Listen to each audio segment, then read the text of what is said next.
وَلْتَكُن مِّنكُمْ أُمَّةٌ يَدْعُونَ إِلَى الْخَيْرِ وَيَأْمُرُونَ بِالْمَعْرُوفِ وَيَنْهَوْنَ عَنِ الْمُنكَرِ وَأُولَئِكَ هُمُ الْمُفْلِحُونَ۔ اور تم میں ایک جماعت ایسی ہونی چاہیے جو لوگوں کو نیکی کی طرف بلائے اور اچھے کام کرنے کا حکم دے اور برے کاموں سے منع کرے، یہی لوگ ہیں جو نجات پانے والے ہیں۔ اعوذ باللہ من الشیطان الرجیم، بسم اللہ الرحمن الرحیم۔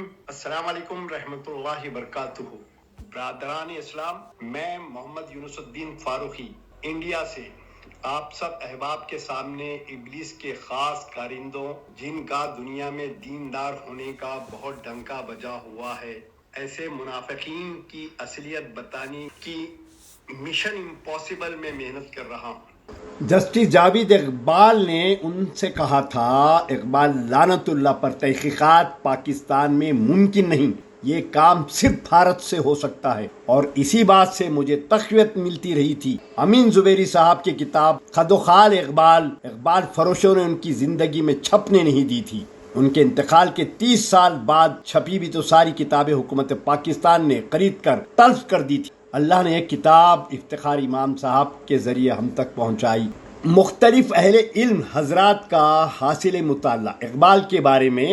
آج اقبال پرستی یا اقبال فروشی کا دور ہے۔ اقبال کے نام سے ہند و پاکستان میں متعدد انجمنیں، مجلسیں اور اکادمیاں قائم ہیں، جن میں ملک کے ممتاز اور سربراہور ادیبوں اور دانشوروں کی سرپرستی اور خدمات حاصل ہیں۔ یہ اکادمیاں ہر سال علامہ اقبال پر کتابیں شائع کرتی اور سیمینار منعقد کراتی ہیں۔ ان سیمیناروں میں پڑھے جانے والی مقالوں یا ان اداروں سے شائع ہونے والی کتابوں کا منشا اقبال کی بصیرت اور ان کے ادبی قدر و قامت کو صحیح طور سے متعین کرنا نہیں، بلکہ انہیں ایک نابغہ اثر اور ایک فوق الانسان بنا کر پیش کرنا ہوتا ہے۔ اقبال کی شخصیت اور خصوصاً ان کی فکر و فن پر ہزاروں مضامین اور کتابیں لکھی گئی ہیں، اور ان کی عظمت کو نمایاں کرنے کے لیے مبالغے سے کام لے کر یہ تاثر پیدا کرنے کی کوشش کی گئی ہے کہ ہندوستان یا دنیا اسلام میں اتنا بڑا شاعر، اتنا بڑا مفکر،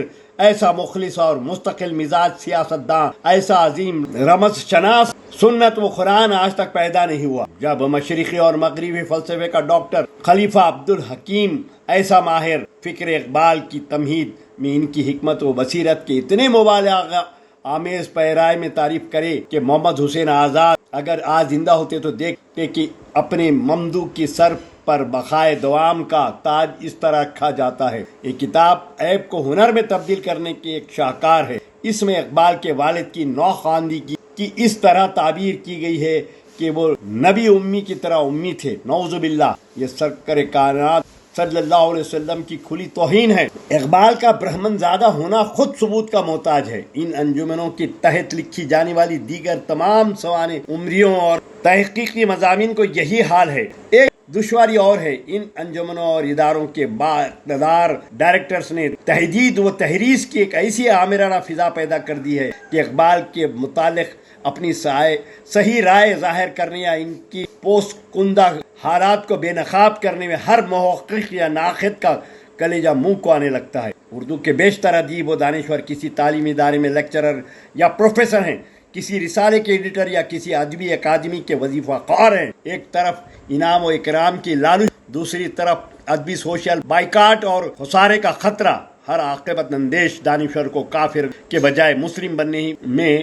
عافیت نظر آتی ہے۔ کیا دم گھٹنے والا ماحول پیدا کر دیا ہے کہ امین زبیری کو اپنی کتاب کے لیے کوئی پبلشر نہ مل سکا اور وہ اس کی اشاعت کی حسرت لیے اس دنیا سے چل بسے۔ زبیری صاحب اقبال کے بدخواہ نہیں تھے، ان کا جرم صرف اس قدر تھا کہ وہ اقبال کے صحیح خد و خال پیش کرنا چاہتے تھے، اور ہر اچھی بایوگرافی کا مطمع نظر ہونا چاہیے۔ ان حالات میں اور ایسی فضا میں پروفیسر آزاد سے پاکستان کی مرکزی تاریخ ولادت کمیٹی کے فیصلے سے انحراف کی توقع رکھنا یا تحقیق و روایت سے کام لے کر اقبال کی صحیح تاریخ پیدائش متعین کرانا، انہیں برستے ہوئے علوم میں سر منڈانے کی دعوت دینا ہے، خصوصاً جبکہ ماضی میں ایوان اقبال سے انہیں وفاداری کی سند اور تحفہ مل چکا ہے۔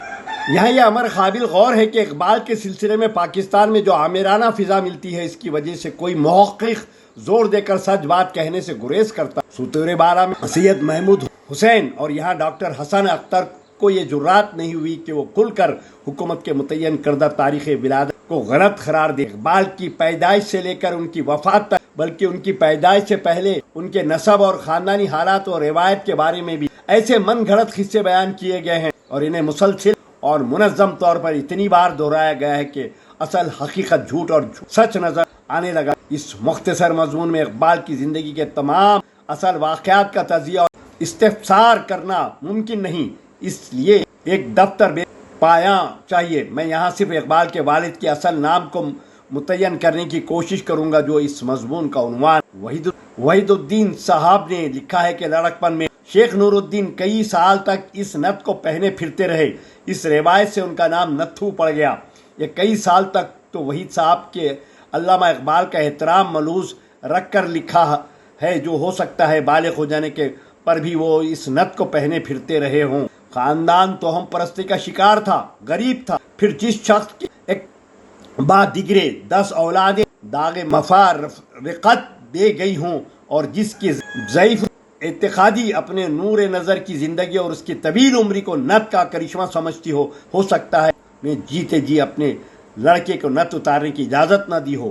اس خاندان کی غربت کا اندازہ روایت اقبال مرتبہ عبداللہ چغتائی سے لگایا جا سکتا. اقبال لعنت اللہ عورتوں کو دبا کر رکھنے کا قائل تھا. اس نے بڑی بیٹی کو بھی تعلیم نہ دی. چھوٹی بیٹی خوش قسمت تھی کہ چھوٹی عمر میں لعنت اللہ کا انتقال ہو گیا. اقبالیات سے واقفیت رکھنے والے جانتے ہیں کہ ابلیسی علامہ کی ذہنی تربیت انگریزوں کا دلال اور شمس العلماء کا خطاب یافتہ سید میر حسن مرحوم کی رہنی منت تھی. سید میر حسن مرحوم ایک طرف سر سید کی تحریک کے روح رواں تھے تو دوسری طرف حضرت مرزا صاحب کے مداحوں میں سے تھے. دونوں بھی زندیق، منافق اور بدترین مخلوق تھے. علامہ اقبال کی نگارشات ملاحظہ ہوں. آج کل اقبال کو انبیاء کرام کی صف میں اس کی سیرت نگاروں نے شامل کر دیا ہے. غلط واقعات نے اقبال کو جو فرشتہ بنانے کی کوشش ہے، سب کا رد موجود ہے.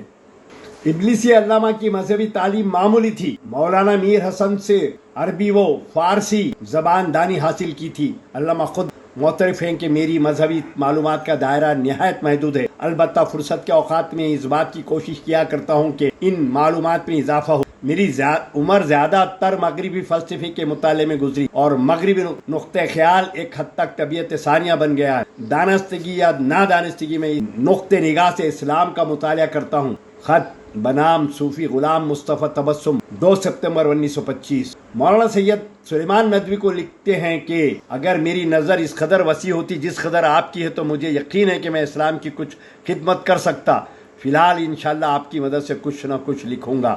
4 اپریل 1926. اقبال کا اشعار کے الہامی ہونے کا دعویٰ، حرامی پن کی انتہا. ایک دفعہ کا ذکر ہے، فارمن کرسچن کالج لاہور کا سالانہ اجلاس تھا جس میں علامہ نے بھی مدعو تھے. کالج کے پرنسپل ڈاکٹر لوکس نے علامہ سے کہا کہ آپ اجلاس اور چائے سے فارغ ہونے کے بعد ذرا ٹھہریے گا، مجھے آپ سے کچھ پوچھنا ہے. ڈاکٹر لوکس تقریب سے فارغ ہونے کے بعد علامہ کے پاس آیا اور سوال کیا کہ آیا آپ کے نزدیک آپ کے نبی صلی اللہ علیہ وسلم پر قرآن کا مفہوم نازل ہوتا تھا جسے وہ اپنے الفاظ میں بیان کر دیتے تھے یا الفاظ بھی نازل ہوتے تھے؟ علامہ نے صاف جواب دیا کہ میرے نزدیک قرآن کی عبارت عربی زبان میں حضرت صلی اللہ علیہ وسلم پر نازل ہوتی تھی، یعنی قرآن کے مطالب ہی نہیں بلکہ الفاظ بھی الہامی ہیں. ڈاکٹر لوکس نے اس پر بہت تعجب کا اظہار کیا اور کہا کہ میری سمجھ میں نہیں آتا کہ آپ جیسا عالی پایا فلسفی الہام لفظ پر کیوں کر اعتماد رکھ سکتا ہے.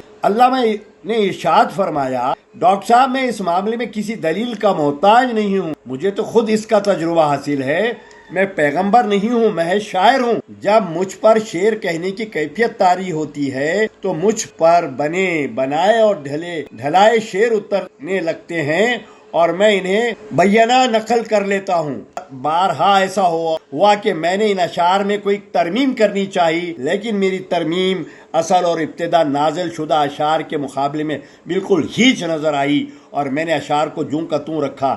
جس حالت میں ایک شعر پر پورا شعر نازل ہو سکتا ہے، اس میں کیا تعجب ہے کہ حضرت صلی اللہ علیہ وسلم پر قرآن کی پوری عبارت لفظ برفظ نازل ہوتی، اس پر ڈاکٹر لوکس لاجواب ہو گئے۔ بدترین مخلوق منافق اقبال لعنت اللہ ابلیس کا مخصوص چیلا تھا، جس نے شیعوں کو بھی اتنا بیوقوف بنایا کہ وہ اسے شیعہ سمجھتے اور بے انتہا تائید کرتے۔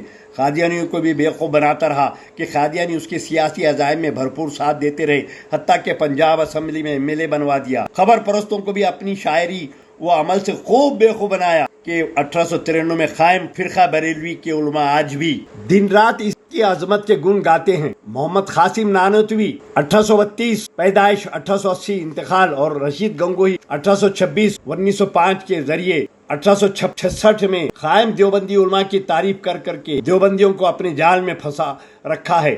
مثلاً دیوبندی عالم طارق جمیل جیسے بڑے بڑے فرقوں کے عالم اس ابلیسی چیلے کے جھانسے میں گرفتار ہیں۔ انگریزوں کے بہت خاص دلال سر سید احمد خان 1817 پیدائش 1898 موت، جو قرآنی آیت کا منکر بھی تھا۔